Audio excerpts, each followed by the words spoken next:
اب آئیے رمضان شریف کا خاص معاملہ جو عرض کیا تھا. جامع صغیر کی روایت ہے کہ حضور صلی اللہ تعالی وسلم نے فرمایا کہ اشراف امتی حملۃ القرآن و اصحاب اللیل، امت کے بڑے حافظ قرآن ہیں اور تہجد گزار ہیں. فرمایا کہ حافظ قرآن ہو، تہجد پڑھ لو وطر سے پہلے، رمضان میں وطر کے بعد، اور اگر بیان ہوتا ہے تو بیان کے بعد. پھر رمضان میں اٹھنا آسان، جب آدمی سحری کے لیے اٹھتا ہے تو کلی کرے گا، مسواک کرے گا، ہاتھ دھوئے گا، منہ دھوئے گا، تھوڑا 1 منٹ لگا کر وضو کر لو، 2 رکعت تہجد پڑھ لو، اور میں اور آپ وقت کی کمی کی وجہ سے اللہ کو مانگ لیں. چلو ہو گیا ماشاءاللہ تہجد بھی. تو فرمایا کہ اب اگر رات کو نہیں پڑھ سکتے، رمضان میں آسان ہے، میں رمضان کی بات نہیں کر رہا، میں آئندہ کے لیے بات بتا رہا ہوں، تاکہ جو لوگوں کے ذہن میں یہ ہے کہ نفلوں کے بارے میں نہیں سمجھایا جاتا، تو بتاتا رہتا ہوں ہمیشہ، لیکن آج پہلی دفعہ دلائل کے ساتھ.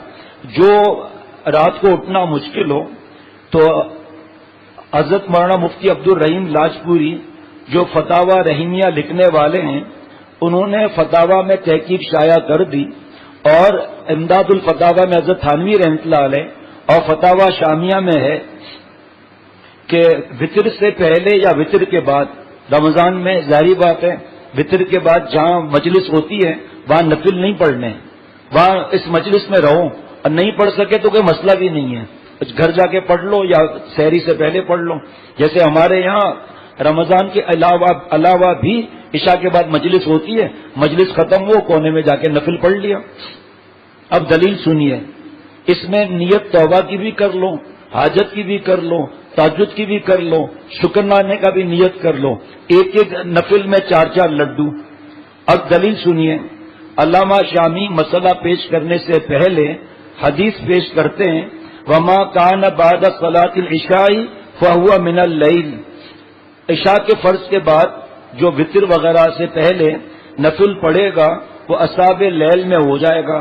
علامہ شامی اس رحمۃ اللہ علیہ اس حدیث کی روشنی میں فیصلہ لکھتے ہیں کہ فإن سنت التہجد تحصل بالتنفل بعد صلاۃ العشاء قبل النوم. جلد نمبر 2 صفحہ 24. جو وطر سے پہلے 2 رکعت بھی پڑھ لے گا اس کی سنت تہجد ادا ہو جائے گی، اور تہجد کے لیے سونا بھی لازمی نہیں، ضروری نہیں. 2 سے زیادہ 4 اور 6 رکعت بھی پڑھ سکتے ہیں، مگر حضرت فرماتے ہیں کہ میں کم بتاتا ہوں تاکہ بحر الکاہل یعنی جو کاہلی کے سمندر ہیں وہ بھی محروم نہ رہیں. تو اصحاب اللیل ہم سب بن سکتے ہیں، لہذا آج سے یہ 2 رکعت نفل تہجد کی نیت سے وطر سے پہلے، کبھی وطر کے بعد، اور رمضان شریف میں تھوڑا 10 منٹ پہلے اٹھ جائیں. انشاءاللہ قیامت کے دن آپ تہجد گزار اٹھائے جائیں گے. غور سے سنتے رہنا بھائی، انشاءاللہ ایسے وقت میں ختم کروں گا کہ آرام کا وقت بھی مل جائے گا. اور کیلولے کے لیے جو سنت ہے اس کے لیے وقت نہیں ہے 1 گھنٹہ یا 2 گھنٹہ، 10 منٹ کا موقع ملا، اے اللہ میں کیلولے کی سنت ادا کرنا چاہتا ہوں، برکت ڈال دیجئے. دیکھو کیسے برکت ہوتی ہے. جو دفاتر میں لوگ ہیں وہ کیا کریں، فرمایا اپنی سیٹ پر بیٹھ کر 1 منٹ کے لیے آنکھ بند کر لو کیلولے کی نیت سے. شیطان کیلولہ نہیں کرتا. اب سو جا بیٹا، سو جا بھائی، اس کو لوری دے دو ذرا، وہ آپ جو دیتے ہیں نا مسجد سے باہر لوری دے دینا. وہ کیا بیبی کیا نہیں، وہ دوسرا وہ بولتے ہو نا کوئی، چلو تو مسجد کے باہر پھر ابھی لوری دیتا ہے آپ کو، سو جانا، معاف تو کر دیا. جاگنے کی بات ہو رہی ہے، سو رہا ہے. آپ کا کیا خیال ہے، مجھے نیند نہیں آتی کیا خیال ہے؟ آتی ہے، سب لوگوں کو نیند نہیں آ رہی. ابھی اگر مسجد میں سونا منع ہے، مسجد کے باہر جگہ میں ابھی کہوں 1 2 3 سب کو نیند آ جائے گی، لیکن مسجد میں سونا منع ہے. تہجد کے 4 فائدے ہیں. پہلی دفعہ بیان ہو رہا ہے 1996 سے 20 سال پہلی دفعہ بیان ہو رہا ہے. حضرت کا معاملہ ہے، حضرت والا کی کتابوں میں ہے. حضور صلی اللہ تعالی علیہ وسلم فرماتے ہیں، اے میری امت کے لوگوں، رات کی نماز لازم کر لو. ترمذی شریف میں یہ حدیث بات ہے. اور حضرت فرماتے ہیں کہ میں آپ کو آسان قیام اللیل دے رہا ہوں وطر سے پہلے کا. سنیے آپ، نمبر 1 انعام کہو بھائی سب آپ لوگ. نمبر 1 کہو نا تاکہ نیند بھاگے نا. ہاں ابھی بھی آدھوں نے کہا کہ کون سا نمبر پڑھ رہا ہوں؟ 1. اب دیکھو نیند کہاں سے آتی ہے. تہجد گزار کا شمار صالحین میں ہوگا. فَإِنَّهُ دَابُ الصَّالِحِينَ قَبْلَكُمْ، جب سے دنیا بنی ہے سب صالحین بندوں نے قیام اللیل کیا ہے، یعنی تہجد کی نماز پڑھی ہے. دیکھو بھائی، حضرت نے خاص نصیحت کی ہے کہ رمضان کے بعد تہجد کی اجازت اس کو ہے جو شیخ سے رابطہ کرے. شیخ پوچھے گا آپ کی نیند کتنی ہے، آپ کے پاس نوکری اور کاروبار کا بوجھ کتنا ہے، ماں باپ کے پاس بیٹھتے ہو نہیں بیٹھتے ہو، بیوی سے بات کرتے ہو نہیں کرتے ہو، غصہ کتنا ہے. اس لیے زیادہ بیان نہیں کیا جاتا. ماں باپ کو پاس بیٹھنے کا وقت نہیں، جلدی سو جاؤ. بیوی کو بچوں کو وقت نہیں، جلدی سو جاؤ. تہجد کو اٹھنا ہے اور فجر کی نماز گول. اور اس کے بعد غصہ، چڑچڑ، لڑائی، تنائی، سوچ میں ڈوبے رہنا. انڈا سامنے آیا ہے، سحری کا وقت ہے، یہ اس میں سوچ رہا ہے کہ پہلے مرغی پیدا ہوئی یا انڈا پیدا ہوا. جب سائرن بج گیا محروم رہا تو انڈا کھا لے بھائی، تیرا کیا واسطہ. ایسے لوگوں کے لیے نہیں ہے. ڈپریشن، ٹینشن، نیند کی کمی، مار دھاڑ لڑائی والوں کے لیے نہیں. لہذا قیام اللیل کی برکت سے آپ بھی صالحین میں داخل ہو جائیں گے. جب مزہ آتا جائے گا انشاءاللہ تعالی. اور جب صالحین میں داخل ہو گئے تہجد کی برکت سے تو سارے عالم کی دعا آپ کو مفت ملے گی. چاہے وہ کعبہ شریف کی دعا ہو، چاہے مسجد نبوی صلی اللہ علیہ وسلم کی دعا ہو، چاہے پہاڑوں کے دامن میں کوئی ولی اللہ نماز پڑھ رہا ہے، سارے دنیا کی پیاروں کی دعا ملے گی. اب اس کی دلیل بھی لے لیجئے، کیونکہ اختر بغیر دلیل کے بات نہیں کرتا.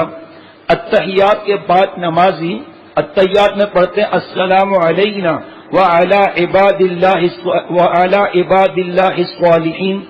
پڑھتے ہیں یا نہیں کہ اے اللہ مجھ پر بھی سلامتی نازل فرما اور دنیا میں جتنے صالحین ہیں ان پر بھی سلامتی عطا فرما. اور آپ تہجد پڑھ کے صالحین میں شامل ہو گئے، مفت میں سب کی دعا مل رہی ہے الحمدللہ. تو سارے عالم کے اولیاء اللہ جب نماز میں التحیات پڑھیں گے تو وہ اعلیٰ عباد اللہ الصالحین و اعلیٰ عباد اللہ الصالحین کی دعا میں آپ بھی شامل ہوں گے. آپ بیٹھے ہوں گے ملاوی میں، آپ بیٹھے ہوں گے مسجد اختر میں، آپ بیٹھے ہوں گے تشریف راوڑی، اور دعا ملتی رہے گی. جب یہ میرا مسئلہ حضرت مولانا مفتی عبد الرحیم لاجپوری رحمۃ اللہ نے سنا تو ان کو اتنا مزہ آیا کہ انہوں نے فوراً سوال قائم کیا اور میرا جواب لکھ کر فتاوی رحمیہ کی تحقیق میں اس کو داخل کر دیا. سوچو میرے شیخ کیسے بڑے عالم تھے. وہاں منصور کو خود میں نے بتایا کہ اختر کا مسئلہ فتاوی کی کتاب میں درج ہو گیا. تہجد کا فائدہ نمبر 2 بتاؤں؟ کوئی منہ سے جی کہو تو بتاؤں گا. ہاں نیند بھی غائب کرانی ہے نا بھائی. تہجد کا دوسرا فائدہ یہ ہے کہ تہجد گزار اللہ کا مقرب بن جاتا ہے. قربۃ لکم الی ربکم، تم اللہ کے پیارے بن جاؤ گے، مقرب بن جاؤ گے. فائدہ نمبر 2، بڑا یونیورسٹی کا بنتا ہے پروفیسر صاحب، بڑا افسر ہے NID یونیورسٹی کا. جو تجھے نوکری کیسے ملی، باہر نکل میں تجھ سے پوچھتا ہوں. اچھا پکڑوں گا میں خاص، ماشاءاللہ اسی حلیے میں رہتا ہے. کھڑے ہو جاؤ، اللہ کی عطا دیکھو، کسی سے ڈرتا نہیں ہے ماشاءاللہ. گھومو، شرعی داڑھی، مونچھیں صاف، بال سنت کے مطابق، ٹخنا کھلا ہوا، بیٹھ جاؤ. اللہ کا کرم ہے، اللہ کا احسان ہے، اللہ کی عطا ہے. ان مجلسوں کی برکتیں ہیں. پہلے ایسا معاملہ کیوں نہیں تھا، اب کیوں ہے؟ اللہ کی عطا ہے. یہ 2 بول دیا تو کیا فرق پڑتا ہے، کوئی مسئلہ تھوڑی ہے. ماشاءاللہ نیکی کی طرف تو ہے، 2 بولنے سے بریک تھوڑی لگ جائے گا. لیکن نمبر 3 لیکچرار صاحب، تہجد کا تیسرا فائدہ یہ ہے. کون سا فائدہ ہے؟ 3. ابے 4، ابے یہ لے، بڑا انجینئر بنتا ہے. یہ ہے بھائی، اب بیان کل ہوگا باقی، کیونکہ دلیل ہے کہ روزہ لگ رہا ہے. لیکن یاد رکھو کسی کو روزہ نہیں لگے گا. روزہ اس کو لگے گا جو غیبت میں ڈوبا ہوا ہے. روزہ اس کو لگے گا جو فلموں میں لگا ہوا ہے. جاؤ جا کے معلوم کرو روزہ کس کو لگتا ہے، اور روزہ اس کو لگتا ہے. بابا ٹائم چھاتے ہو ہے سائیں ٹیٹ ہے آئین، ارے بابا ٹیٹ ہے. مریض ہے جی بابا. اس کو روزہ لگتا ہے. جو گھڑی گھڑی گھڑی دیکھتا ہے, یا اللہ یہ سورج آپ تو بڑی قدرت والے ہیں, اللہ آپ بڑی عظمت والے ہیں, اگر 2 گھنٹہ پہلے ڈوب جائے تو کیا ہے, آخر سردیوں میں بھی تو 2 گھنٹہ کم ہوگا نا روزہ. اللہ یا فلائٹ لے کر وہاں پہنچ جاؤ روزہ جلدی کھل جاتا ہے, لیکن فلائٹ میں جو ٹائم لگے گا وہ, اور اس طرف جانا جس طرف سورج آ رہا ہے تاکہ روزہ اور بڑھتا جائے. جاؤ عصر کے بعد فلائٹ میں عمرے پر جاؤ, روزہ دیکھو کب کھلتا ہے. سورج اب جیسے اندھیرا ہونے والا ہے, پھر سورج سامنے کیوں ہے یہ جناب, اب تو 18 گھنٹے کا روزہ ہو گیا بھائی. نمبر 3 ضمیر کون سا نمبر؟ 3. ٹھیک ہے, تمہارے چھوٹے گناہ معاف کر دیے جائیں گے, لیکن بڑے گناہ توبہ کی کرنے سے ہی معاف ہوں گے. نمبر 4 تہجد کا چوتھا فائدہ یہ ہے کہ تہجد سے گناہ چھوڑنے کی ہمت پیدا ہو جاتی ہے. گناہ چھوڑنے کی ہمت انشاءاللہ آ جائے گی. جو داڑھی نہیں رکھتا اس کو داڑھی رکھنے کی توفیق ہو جائے گی. جو داڑھی رکھتا ہے مگر 1 مٹھی سے کم رکھتا ہے اس کو اس گناہ کبیرہ سے بچنے کی فکر ہو جائے گی. 1 مٹھی داڑھی سامنے سے رکھنا دوستوں, ٹھڈی کے نیچے سے. رمضان کا مہینہ ہے, اللہ کی بات مان لو, نبی کی بات مان لو, صحابہ رضوان اللہ علیہ مجمعین کی بات مان لو. یہاں ٹھڈی کے نیچے سے 1 مٹھی داڑھی رکھنا, دائیں رکھنا, بائیں رکھنا, داڑھی کا یہ بچہ رکھنا چاروں ائمہ کے نزدیک واجب ہے. اللہ کے لیے رمضان کو رمضان شریف بن کر گزار لو, ورنہ یہ تو گناہ 24 گھنٹے کا ہے کبیرہ. لیکن ساتھ میں جس کو رمضان ملے اور مغفرت نہ کرائے ہلاکت ہو اس کے لیے. اور حضور صلی اللہ علیہ وسلم نے اس پر بددعا فرمائی, آمین فرمایا. کس سے ڈرتے ہو آ کر بتاؤ تو صحیح شیخ کو. مونچھیں اڑاؤ دوستو, داڑھی رکھو, پیٹ میں روزہ ہے اور گناہ کبیرہ کر رہے ہو تو مغفرت کا کہاں فیصلہ ہوا بھائی؟ گناہ کبیرہ کے ساتھ افطار, گناہ کبیرہ کے ساتھ سحری, فلم وغیرہ کا معاملہ الگ, بابی کے کو دیکھنے کا گناہ کبیرہ الگ, لیکن کم از کم ظاہر تو صحیح ہو جائے. رمضان شریف کا مہینہ ہے, شیطان سرکش قید ہو چکے. فرمایا کہ آج سے ہی اس کو پڑھنا شروع کر دو, اور جو کمزور سے کمزور ہو, گھبراہٹ ہو, سستی ہو, وہ بھی پڑھ لے, سستی کا سمندر بھی ہو وہ بھی یہ 2 رکعت پڑھ لے تو انشاءاللہ کلندر ہو جائے گا. آسان اوابین, آسان اوابین. آج جو ہے نا وہ پورا بیان اسی پر ہوگا. میں آخر میں ایک حدیث پاک پڑھ لوں گا انشاءاللہ تعالی. یہ بھی حدیث پاک ہی ہے. 6 رکعت اوابین کے خوف سے لوگ اوابین نہیں پڑھتے, نفل کے خوف سے. 3 فرض مغرب پڑھ کر 2 سنت 2 نفل ساری امت پڑھتی ہے. اب 6 نفل اور پڑھیں. سن لیجئے ذرا دھیان سے اس بات کو. اہل فتاوی کی تحقیق ہے, کیونکہ حدیث پاک کی عبارت ہے. ترمذی شریف کی حدیث ہے جلد 1 صفحہ 98, اور مرکات میں حدیث پاک کی تشریح ہے جلد 2 صفحہ 114 پر, اور احسن الفتاوی میں بھی ہے یہ. من صلی بعد المغربی 6 رکعات کتب من الاوابین. فرض مغرب کے بعد 6 رکعت اوابین کی اس حدیث سے ثابت ہے. 2 سنت پڑھ لیا, 2 نفل پڑھ لیا. 2 سنت اور 2 نفل تو ساری امت پڑھ لیتی ہے, بس خالی 2 رکعت اور پڑھ لو تو اوابین کی فضیلت بھی مل جائے گی. جن کے بارے میں بتایا, جن کی صحتیں اچھی ہیں, اللہ تعالیٰ کے حقوق واجبہ ادا کرتے ہیں, اور غصہ نہیں, یہ نہیں یہ تہجد کو اٹھ لیں, منع نہیں.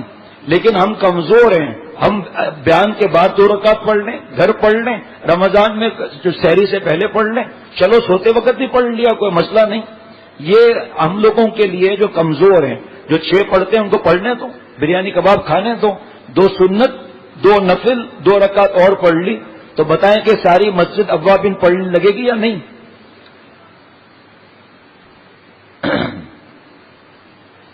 اوابین کی فضیلت. مغرب کی 3 رکعت, اور لوگوں کو غلط فہمی ہے کہ 6 پڑھنا زیادہ ضروری ہے, اس لیے وہ گھبرا جاتے ہیں. تو 2 رکعت جو بتا دیا پڑھ لیں تو انشاءاللہ تعالیٰ اس کو فائدہ مل جائے گا. اور اس کا فائدہ یہ ہے کہ گناہ اگرچہ صغیرہ گناہ اگرچہ سمندر کے جھاگ کے برابر ہوں گے, اللہ تعالیٰ سب کو معاف کر دیں گے. اوابین کی اتنی بڑی فضیلت ہے. میں نے اس بات کو جہاں بھی بیان کیا، سست اور قافلوں کی بھی بیٹری چارج ہو گئی، اور اتنا بڑا انعام الگ مل رہا ہے کہ تمام گناہ سمندر کے جھاگ کے برابر بھی سب معاف ہو جائیں گے. صغیرہ یہ نہیں ہے کہ حرام عشق لڑا رہا ہے، فلمیں دیکھ رہا ہے، اوابین پڑھ لی، سب گناہ معاف ہو گئے. 4 شرطوں کے ساتھ، سب کو پتا ہے، نئے دوست ہیں اس لیے مختصر بتا دوں گا. گناہ سے الگ ہونا، ندامت طاری ہونا، پکا ارادہ کہ میں آج کے بعد گناہ نہیں کروں گا. نمبر 4، جس کا حق مارا اس کا حق واپس کر دے. ٹگڑ کدھر دیکھ رہا ہے، ٹگڑ کدھر دیکھ رہا ہے، ڈانٹ پڑ رہی ہے، پھر سوچنا نہیں کہ روزے میں چھوڑ دوں گا، معاف کر دیا، اسی وجہ سے تو تمہاری فلائٹ لیٹ ہوتی ہے. پی آئی ہے. اب اور مزہ بڑھ جائے گا. آج مزہ ہی مزہ ہے، ویسے بھی مزہ ہی مزہ ہے. اسی طرح عصر میں 4 رکعت فرض ہیں. حدیث میں ہے کہ جو عصر کی فرضوں سے پہلے 4 رکعت یہ سنت کی پڑھ لیں، اللہ تعالیٰ کے نبی صلی اللہ علیہ وسلم فرما رہے ہیں، رحم اللہ امرأن صلی قبل العصر 4. اب ابو داؤد شریف میں عصر کی فرض سے پہلے جو رکعت 4 پڑھ لے، حضور صلی اللہ تعالی علیہ وسلم فرماتے ہیں کہ اللہ تعالیٰ اپنے بندے پر رحمت نازل فرما دے گا. آج ہم بزرگوں کی دعاؤں کے حریص ہیں، لیکن نبی کی دعا نہیں لیتے، جبکہ تمام بزرگوں کی دعا نبی کی دعاؤں کی غلام ہے. اس لیے جب اللہ موقع دے، مسجد میں 5 منٹ پہلے پہنچ گئے. میری ماں بہن بہو بیٹیاں آپ بھی سن لو، آپ گھر میں تھوڑی ہمت کرو گی، آپ اوابین بھی پڑھ لو گی، تہجد بھی پڑھ لو گی، اور آپ انشاءاللہ تعالی یہ عصر کی 4 رکعت بھی پڑھ لیں گے. چاہے تم نیت سنت کی کرو چاہے نفل کی کرو، بس عصر کی فرضوں سے پہلے 4 رکعت پڑھ لو اور سلام پھینک کر اللہ سے دعا کر لو کہ اے اللہ، اپنے نبی کا وہ وعدہ جو فرضوں سے پہلے 4 رکعت پڑھے تو اس پر خدا کی رحمت نازل ہو، تو اے اللہ ہمیں نبی کی وہ بشارت، وہ رحمت دے دیجئے. اگرچہ میں نے یہ نماز پڑھی، اگرچہ ٹوٹی پھوٹی صحیح، مگر آپ کریم ہیں، اپنی رحمت سے ہماری دنیا اور آخرت کو بنا دیجئے. اب تو بھائی جگر تھام کے، اس کے بعد ایک حدیث پاک اور باقی یہ رہ جائے گا مال، اور انشاءاللہ دھیان سے اگر سنیں گے نا تو مزہ آ جائے گا. حدیث شریف ہے. کون سی؟ حدیث قدسی. اللہ فرماتے ہیں، حدیث قدسی کیا ہے؟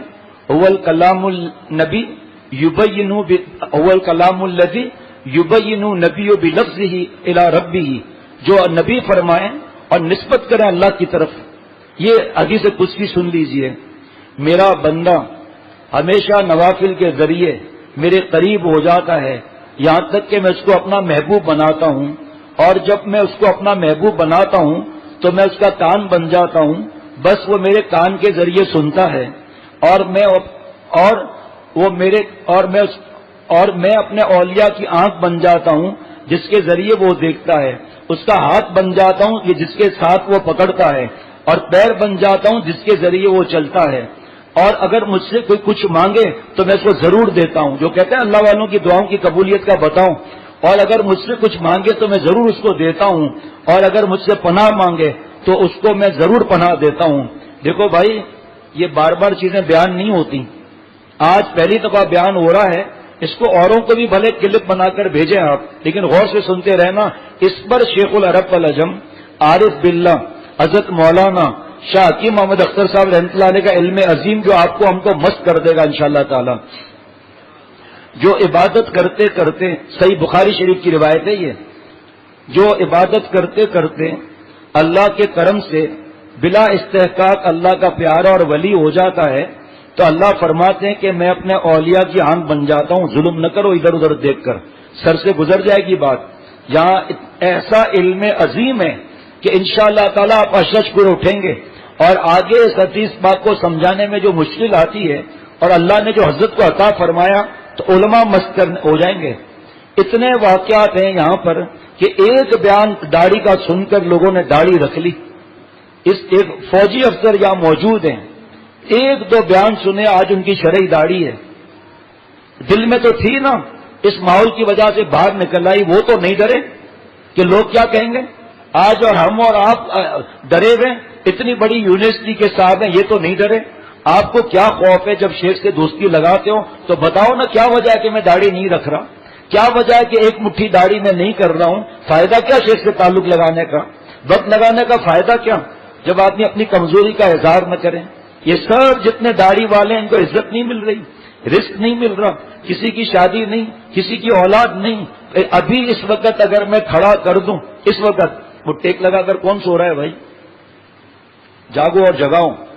اس وقت اگر میں انجینئرز اور ڈاکٹر اور MBA ان کو کھڑا کر دوں نا ACC چارٹرڈ اکاؤنٹنٹ, تو آپ حیران ہو جائیں گے. یا اسٹوڈنٹ جن کی داڑھی ہو, چلو کھڑے ہی ہو جاؤ ایک ساتھ سب, بڑے بڑے ڈاکٹر جو بیٹھے ہیں, انجینئر بیٹھے ہیں, کھڑے ہو جاؤ نا. CA وغیرہ والے بول تو رہا ہوں, ارے بھائی کھڑا ہو جانا, کھڑا کیوں نہیں ہوتا تم, کیا پڑھ رہا ہے, ہاں میں کیا پڑھ رہا ہے, کھڑے ہو جاؤ نا. یہ سب یہ اتنے سب یہ ڈاکٹر یہ انجینئر یہ ڈاکٹر وہ انجینئر, یہ سب گھومو ذرا بھائی, وہ آفس ڈاکٹر گھومو, وہ کنسلٹنسی فرم پتہ نہیں کیا کیا ہوا وہ پیچھے کھڑے ہوئے ہیں, سب گھومو بھائی. اب بیٹھ جاؤ. یہ اور بڑی پوسٹوں والے تو کھڑے ہی نہیں ہوئے پتہ نہیں کس وجہ سے, ان کو رزق نہیں مل رہا, ان کی عزت نہیں ہے, ان کی اولاد نہیں ہے, اور کھڑے ہونے میں شرمانا بھی نہیں چاہیے. بعض لوگ کہتے ہیں ہمیں دکھاوا ہو جائے گا, شیخ دکھاوا کروائے گا. میرپور خاص سے خط آیا کہ تم اپنے ساتھ جب دوستوں کو لاتے ہو حیدرآباد اور کھڑا کرتے ہو, ہمارا ایمان تازہ ہوتا ہے, ہمیں عمل کی ہمت ہوتی ہے. ہاں جن کی داڑھی کم ہے وہ نہ کھڑے ہوں, قدرتی جن کی کم ہے وہ کھڑے نہ ہو, حالانکہ وہ بھی بیٹھے ہوئے ہیں الحمدللہ. شرعی داڑھی ہے کم ہے, کوئی پرواہ نہیں ہے کسی سے. NIT یونیورسٹی میں پڑھ رہے ہیں, کہاں پڑھ رہے ہیں, لمس وغیرہ کسی کی پرواہ نہیں ماشاءاللہ. بہت غور سے سننا. تو اللہ فرماتے ہیں کہ میں اولیاء کی آنکھ بن جاتا ہوں, وہ میری آنکھ سے دیکھتا ہے. میں اپنے ولی کی زبان بن جاتا ہوں, وہ میری زبان سے بولتا ہے. میں ولی کا پیر بن جاتا ہوں. بتاؤ یہ سب چیزیں سمجھ میں آ رہی ہیں. میں اس کا ہاتھ بن جاتا ہوں. تو سنو, اب دیکھو علم عظیم شروع ہو گیا, اب انجن شروع. اور سنو کہ میں اولیاء کا ہاتھ بن جاتا ہوں, میرے ہاتھ سے پکڑتا ہے.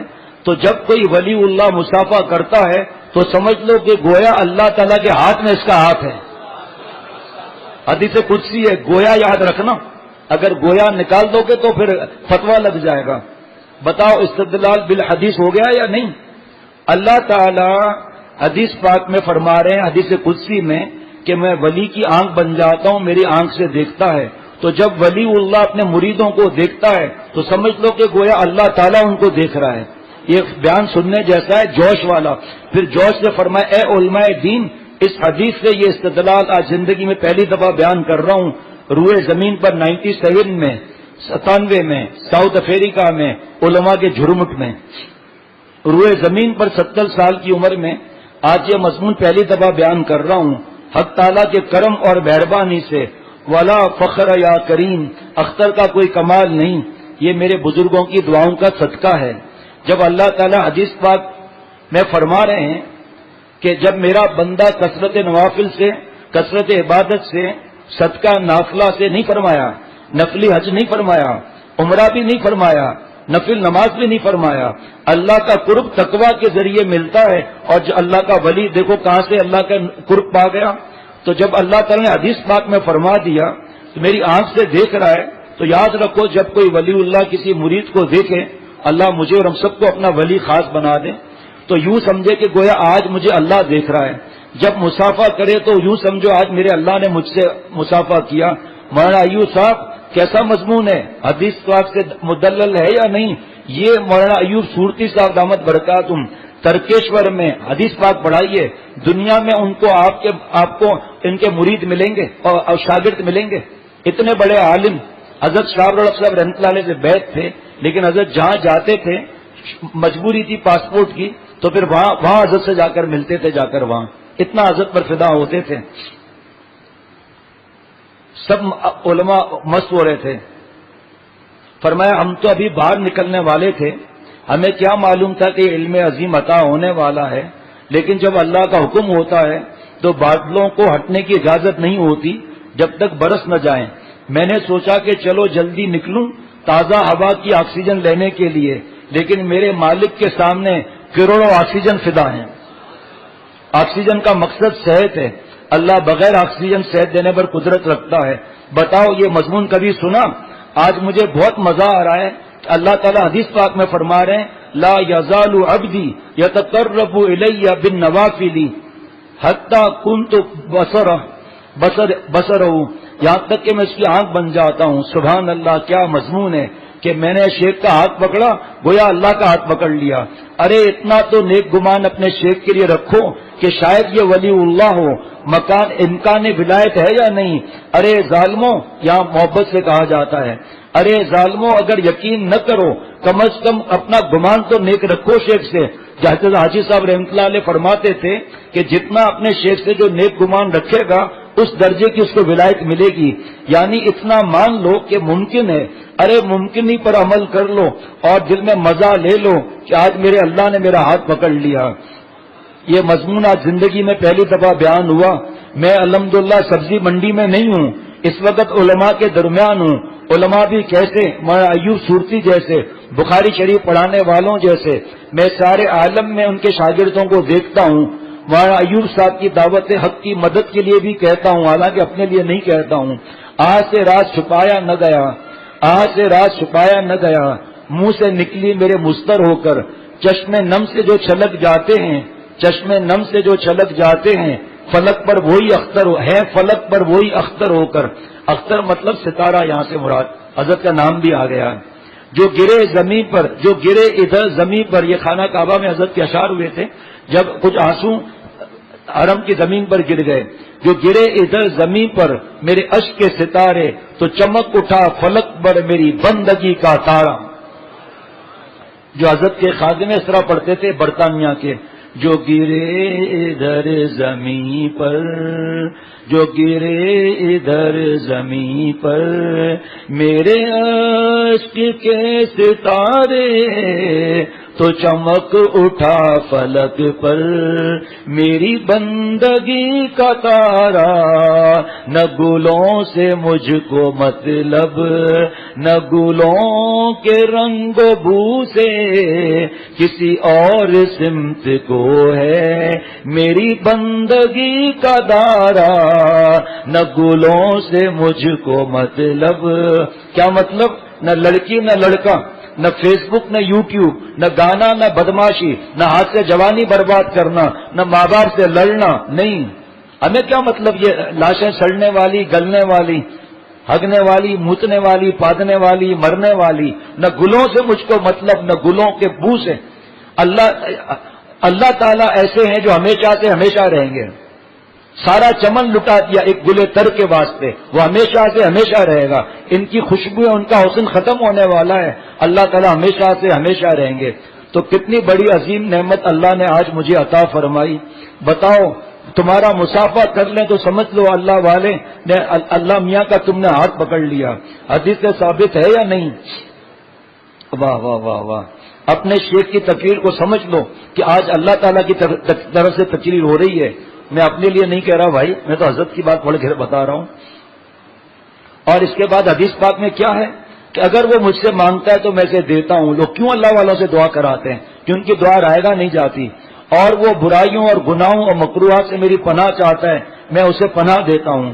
صاحب مزار حق نے جلد نمبر 2 صفحہ 470 پر اس حدیث کے لطائف میں لکھا ہے کہ جب اللہ تعالیٰ اللہ والوں کے کان، آنکھ، ہاتھ، پاؤں بن جاتے ہیں تو ان سے لڑنے والوں اور دشمنی کرنے والوں کے لیے اللہ تعالیٰ حدیث قدسی میں اعلان جنگ فرماتے ہیں۔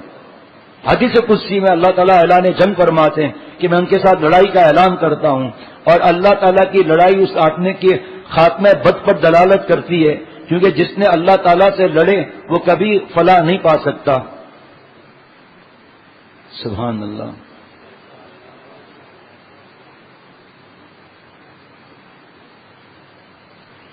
بعض علماء نے لکھا ہے کہ اس کے اعضاء اللہ کی رضا اور خوشنودی کا وسیلہ بن جاتے ہیں، چنانچہ وہ بندہ اپنے کان سے وہی بات سنتا ہے جو اللہ تعالیٰ کو پسند ہے۔ ایک مطلب یہ بھی فرمایا علماء نے، یا اسی طرح اپنی آنکھ سے صرف انہی چیزوں کو دیکھتا ہے جس کو اللہ پسند کرتے ہیں۔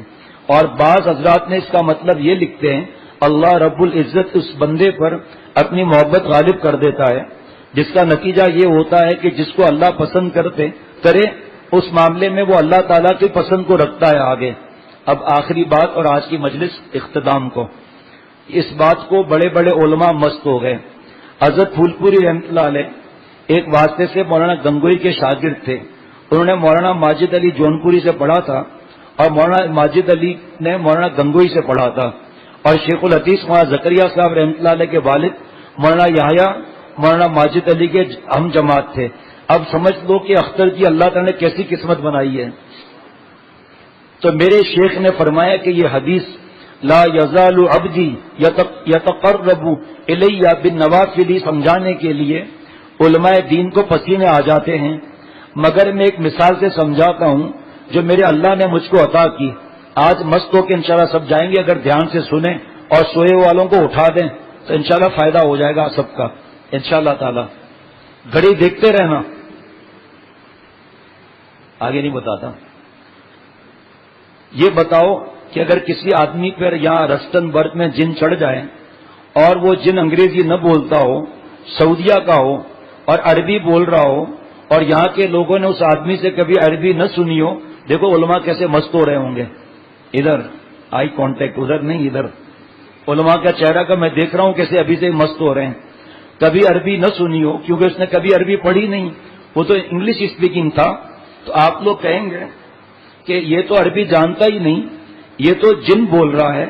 آج اس پر سعودیہ کا جن آ گیا، جب وہ اجنبی آنکھوں سے اپنے رشتہ داروں کو دیکھتا ہے تو وہ لوگ کہتے ہیں یہ نہیں دیکھ رہا، یہ میرا بھائی نہیں ہے، یہ تو جن دیکھ رہا ہے۔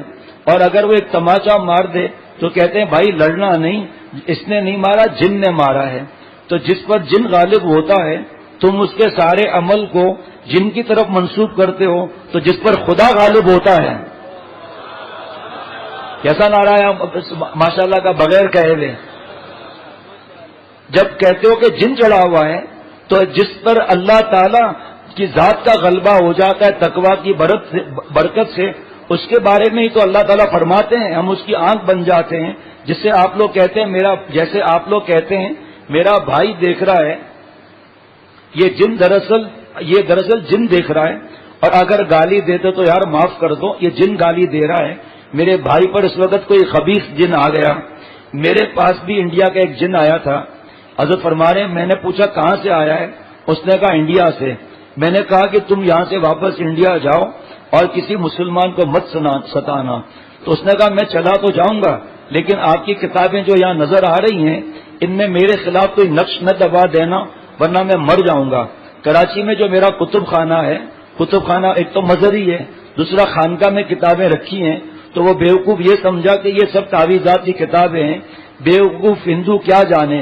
خیر وہ چلا گیا، وہ پھر کبھی واپس نہ آیا۔ سنتے جائیے، دنیا میں سب سے کمزور مخلوق جن ہے، جو ڈرتا ہے تو جن اس کو ستاتا ہے اور کچھ نہیں کر سکتا ڈر۔ اور جو عاملوں کے پاس چلا جاتا ہے وہ ایسی پڑھائی کرتے ہیں کہ جو جن سوئے ہوئے ہیں وہ بھی جاگ جاتے ہیں۔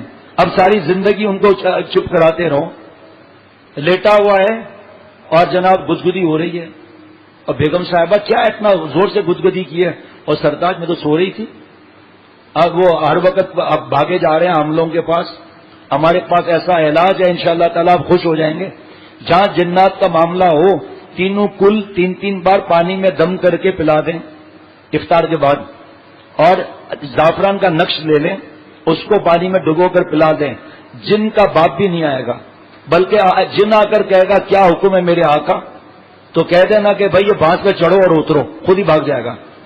بس بانس پہ چڑھتے جاؤ اترتے جاؤ، سمجھ رہے ہیں۔ ایک جن آ گیا تھا تو اس نے کہا کہ جن بادشاہ یہاں سے لے کر امریکہ تک سڑک بنا دو۔ کہا آقا آپ تو مجھے کریک لگتے ہیں، اتنے پہاڑ، سمندر، دریا، آبشاریں، ایسے نیا کرا کے آبشار، پل کیسے بنے گا؟ کہا اچھا پھر ایسا کرو میری بیوی کو نیک بنا دو۔ سلوٹ مار کر کہا آقا سڑک سنگل یا ڈبل؟ سمجھنے والے سمجھ گئے۔ اب حضرت مفتی محمود حسن گنگوئی رحمۃ اللہ نے فرمایا تھا کہ جتنے سچے شریعت اور سنت کے شیخ ہوتے ہیں، شریعت اور سنت کی اتباع والے، جنات بھی ان سے مرید ہوتے ہیں، لہذا جو ان سے مرید ہو جاتا ہے تو جتنے جنات ہیں وہ سب اس کے پیر بھائی ہو جاتے ہیں. پولیس والوں نے چھاپا مارا چرس کے اڈے پر, وہاں سے پکڑ کر چرسیوں کو لے آئے, مارا زور سے جوتا ہے, تو کون ہے؟ کہا جی میں بابا بلے شاہ مرید ہوں جناب. کہا چپ ہوئے, اس کو کتنا عرصہ ہو گیا انتقال کیے کہ لاکب کرو. دوسرے کو مارا, تو کون ہے؟ کہا جی میں حضرت شیخ عبد القادر جیلانی رحمۃ اللہ علیہ کا مرید ہوں. زور سے لات ماری, اس کے انتقال کو تو اللہ والا تھا, اللہ والے تھے, اتنا انتقال کو عرصہ ہو گیا, مارا زور سے چھکر لاکب کرو. تیسرے کو مارا, تو کون ہے؟ کہا جی میں حضرت بابا فرید اطار رحمۃ اللہ علیہ کا مرید ہوں. اس کو بھی مارا. چوتھے کو تو کون ہے؟ کہا جی میں زن مرید ہوں جناب. کہا چھوٹے دو دودھ پتی لاؤ, پیر بھائی آیا ہے. تو جن بادشاہ آئے تھے بنگلہ دیش سے, میں بھی ساتھ بیٹھا ہوا تھا, تو حضرت کے چھوٹے کمرے سے کچھ لوگ باہر نکلے. وہ جن بادشاہ میری طرف دیکھنا ایسے دیکھ رہا تھا منہ پھاڑ کر. جیسے ہی وہ گئے اندر بھاگا. تو حضرت یہ کون نکلے تھے بھی باہر؟ فرمایا پتہ نہیں, بیعت ہو کر گئے. کہ حضرت جنات تھے اور ساتھ میں دو جنات کے بادشاہ بھی تھے. حضرت نے فرمایا بیوقوفوں کو بتاؤ اپنی اصلی شکل میں نہیں آنا, تمہارا شیخ کمزور ہے, بس یہی شکل میں آ جاؤ. لیکن سچا اللہ والا یہ جو دعوے کرتے ہیں نا کہ 50,000 جنات کو جلا دیا, 2 لاکھ نہیں مان رہے تھے انڈیا بھیج دیا, 50 لاکھ کو کلمہ پڑھا کر مدینہ شریف بھیج دیا. ہاں ہاں ہاں, ہم بھی پاگل نہیں. شریعت سنت کی اتباع والا شیخ, اس کے ہاتھ پر جنات بیت ہوتے ہیں جناب. اگرچہ میں تو اللہ والے کا غلام ہوں, لیکن میرے ہاتھ پہ بھی ایک جن یہ بیت ہے سامنے بیٹھا ہوا, اور ایک حیدرآباد والا جن کہاں ہے بھائی؟ کہاں ہے حیدرآباد کا جن؟ کھڑا ہو جاؤ, یہ بیٹھ جاؤ, تھوڑا کم کھایا ہے فی الحال, کمزور ہے یہ, بیٹھ جاؤ بیٹھ جاؤ. پھر اگر کوئی جن نے ستائے گا نہیں انشاءاللہ تعالی, کیونکہ جنات دوسرے جنات سے کہہ دیتے ہیں کہ دیکھو یہ میرا پیر بھائی ہے, خبردار جو ستایا بھائی بھائی کے لیے جان دے دے گا. ایک آدمی پر جن تھا, مفتی صاحب نے ان سے فرمایا کہ تم کسی اللہ والے سے بیعت ہو جاؤ, پھر اس کے جتنے مرید مفتی محمد حسن گنگوئی رحمۃ اللہ علیہ وہ تمہارے پیر بھائی بن جائیں گے, اور جب جنات ستائیں گے تو تمہارے پیر بھائی تمہارا دفاع کریں گے. یہ میں نے مفتی صاحب سے خود سنا. اللہ تعالیٰ کا کیا عجیب نظام ہے. لیکن ایک بات ہے کہ جن جب کسی انسان سے مرید ہوتا ہے تو وہ بتاتا نہیں ہے کہ میں جن ہوں, کیونکہ وہ جانتا ہے کہ میرے شیخ کو اگر معلوم ہو جائے کہ میں جن ہوں تو میرے آتے ہی میرے شیخ کا وضو ٹوٹ جائے گا. حضرت والا کا کیا انداز تھا. دیوبند میں ایک جن طالب علم تھا, استاد نے کہا چراغ بجھا دو. چراغ بہت دور تھا, اس نے وہیں سے 20 فٹ کا لمبا ہاتھ بڑھا دیا, استاد وہیں بے ہوش ہو گیا. تو آج مبارکباد رستن برگ والوں کو, اور آج مبارک مسجد اختر والوں کو, اور بیت میر, بیت مصباح, بیت ایاس, بیت شاکر, اور دنیا میں جہاں سنے جا رہے ہیں, ہم سب مبارک ہیں جس رب نے بغیر استحقاق کے ہمارے شیخ کا ایسا عظیم و شان مضمون پڑھنے کی اور سننے کی توفیق عطا فرمائی. بس اللہ والے کا مصافحہ سمجھو کہ گویا کہ اللہ تعالیٰ ہم سے مصافحہ کر رہے ہیں. حدیث پاک انشاءاللہ بعد میں طویل حدیث پاک ہے, اور پہنچتے پہنچتے دیر ہو جائے گی. میں نے وعدہ کیا تھا کہ ایسا وقت کہ انشاءاللہ تعالیٰ ان کو موقع مل جائے. اللہ تعالیٰ ہم سب کو عمل کی توفیق عطا فرمائے.